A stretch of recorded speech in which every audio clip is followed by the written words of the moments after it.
when the producers came to me and asked me, hey, by the way, in a few months we're going to do this other job and make sure you're available. I'm like, okay. And then when I found out it was the Joker, I was like, oh my God, the Joker. How the hell am I going to do that? I approach it like painting, to make people interesting rather than beautiful.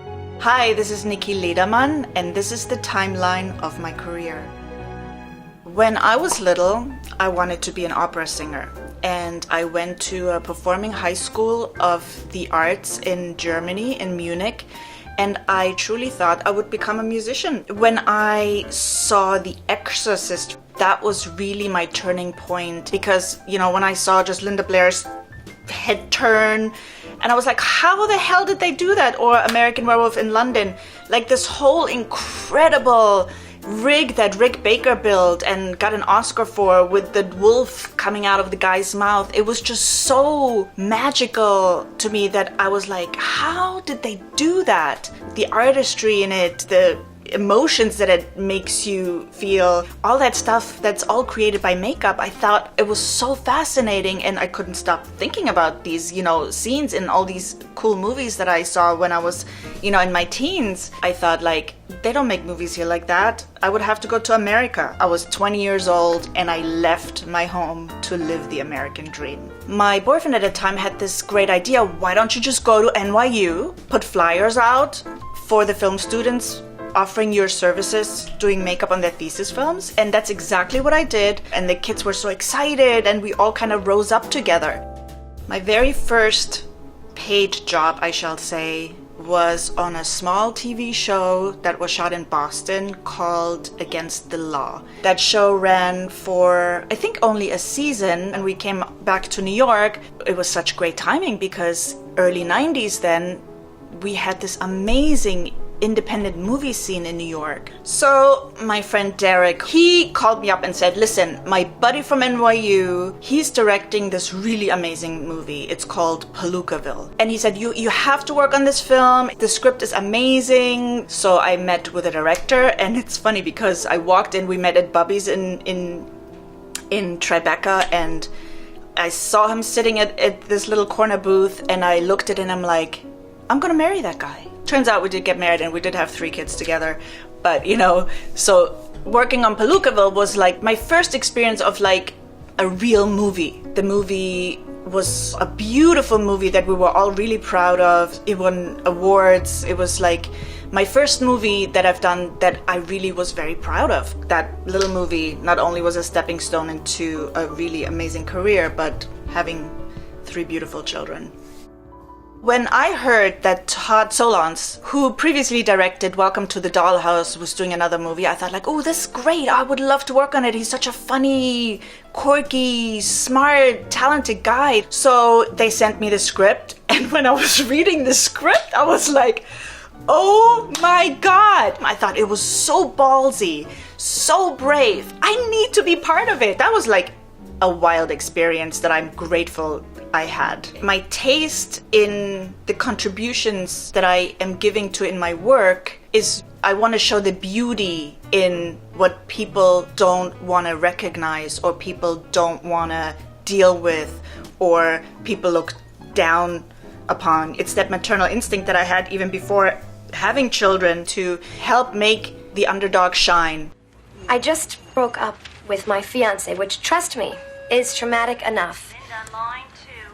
And now I have 25 days to either find the money to buy my place, or I am out on the street. When I started Sex and the City, it was a complete shift of working in the gritty reality and turning everything into the high fashion world that is special, that is art. Because fashion, if you think about it, is art. And that really helped me and my team to come up with really pretty beauty looks for our girls that are not as conventional. What our goal was to be the trendsetters and not being the followers of the trendsetters. What we try to do to try not to keep it as superficial as fashion sometimes seems to be, is that the looks that we created are not looks that are unachievable. You have magazines where people are airbrushed and nothing is really real that you see. What we did was trying to create cool looks for everybody, It doesn't matter if you're pretty, it doesn't matter if you're a supermodel. Everybody can have those looks, and we put the emphasis of uniqueness rather than beauty, which I thought was very interesting and very important because, you know, even the clothes, the hair, the makeup, it wasn't always like gorgeous, but it certainly was unique. And that was really the thing that kept us from like dropping into that superficialness, because the uniqueness is an expression of personality, it's an expression of character, and anybody can do that. Anybody. And I have to say, working with all my friends on that show, we all kind of grew up on that show. We all had children on that show. It was like an incredible, incredible run. And that was really my breaking point when I thought to myself, I made it as a makeup artist because of Sex in the City. Do you have any other income besides the column? No. But I was chosen as New York Magazine's best pick for city columnist. Good, now give me saucy. When we were filming Bettie Page, as a makeup artist, I had a few challenges. We were shooting most of it in black and white and some of it in color. And when you shoot black and white, your application of makeup in terms of colors are very different. When you shoot color and you put like a really pretty red lipstick on, you see it's red. But when you put a red lipstick on black and white, it doesn't look like sometimes anything, or sometimes it looks black. You have to really test all the colors that you're going to be using and shoot it on black and white so you know what it's going to look like. So you really had to experiment and practice a lot in terms of color application to get the shade right. What is really important is that you research what people actually really looked like at that time. Great, Betty. Great.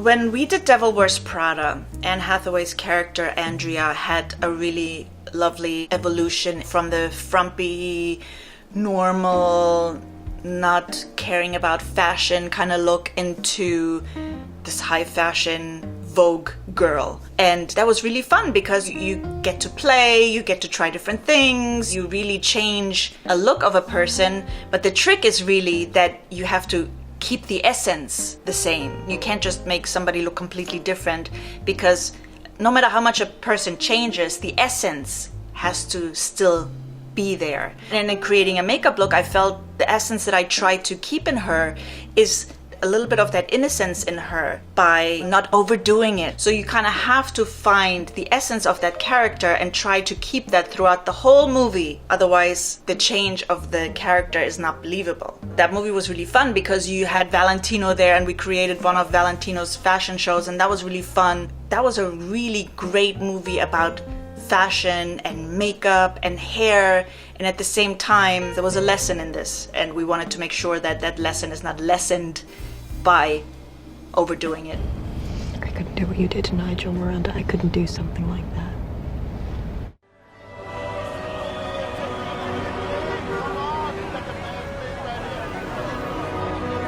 When we worked on Enchanted, we had this amazing scene that was taking place in the ballroom, where Amy Adams had this gorgeous purpley dress on, and I was so excited. I thought like, oh, I'm gonna make you look so gorgeous. You know, I was so excited. It's the ballroom scene, like Cinderella's ballroom scene. And so I did my thing, and we went down to set, and I realized, oh my God, what is this lighting? And oh my God, I should have checked first, because you know what? Lighting is so incredibly important to my work as a makeup artist, because it can break everything. And when Amy arrived on set, my gorgeous makeup was completely washed out and erased. I didn't recognize the colors in her face. She looked like she had like nothing on her face, and I'm like, we can't shoot her like that. She looks like a washed out little girl. I have to take her back into the makeup room. And so I had to adjust her makeup with colors that I would never put on her normally. But I had to adjust the colors so they can register in the light that they were using for that ballroom scene. So I put like this crazy color, weird kind of purpley pink on her lips, and like gave her this strange blush that looked ridiculous in real life. But on set it looked beautiful. And that was my big lesson And I should have known better because I'm trained for that, right? That I need to make sure that I know exactly what the lighting is on set, because the makeup can really look horrendous if I don't complement the lighting, or vice versa too, you know?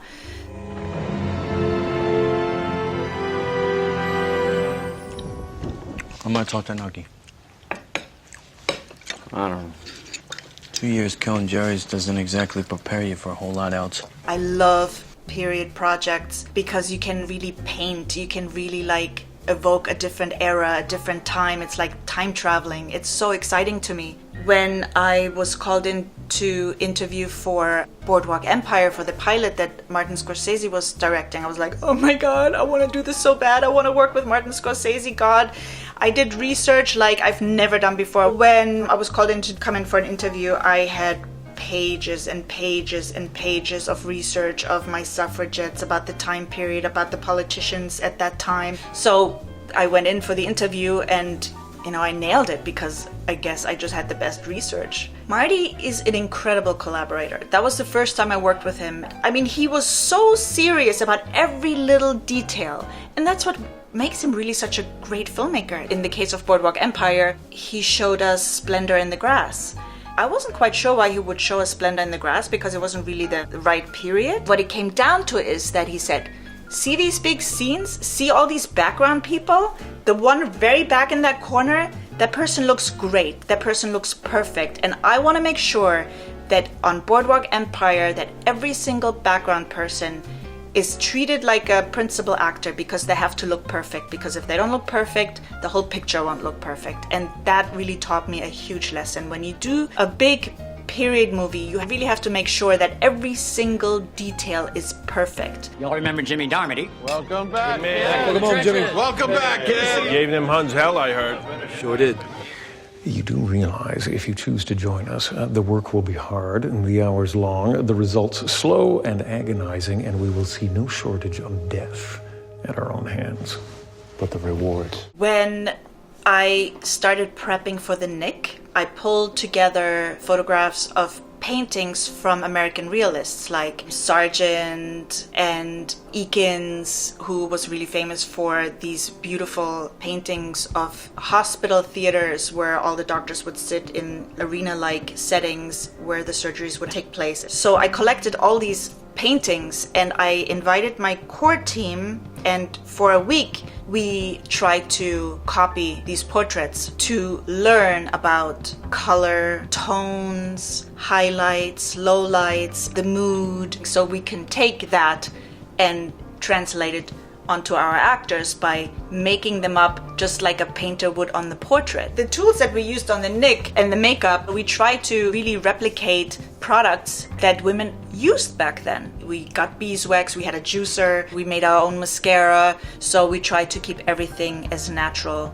toned as possible. No crazy colors, just really colors and hues that weren't available back then and in nature. When the blast of war blows in our ears, then imitate the action of the tiger. Shakespeare.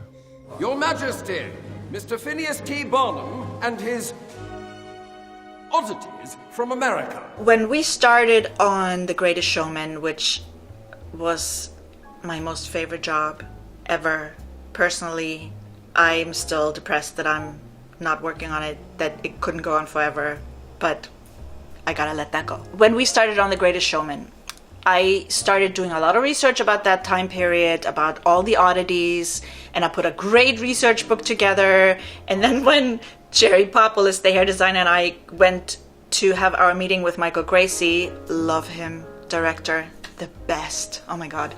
We were like ready to show him all this great research we had, and he's like, we're not gonna do period. And we're like, oh, we're not? Okay. So he basically told us what I want for this movie. I want it to be period inspired, but I want it to be like a crazy fashion show. And Jerry and I were like, oh my God, this is amazing, because that's our strength. We can do period, we can do fashion, and this is like the perfect marriage of two things that we're really good at, that really excites us.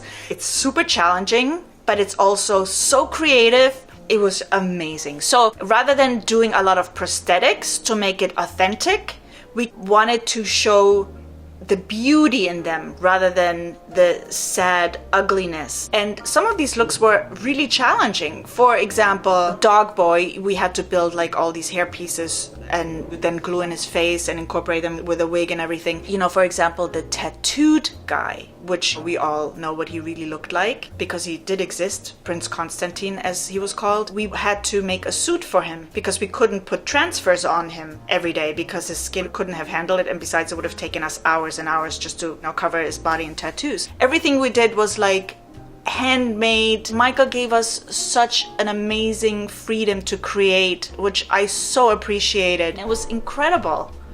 Did I tell you guys that I really loved working on that job?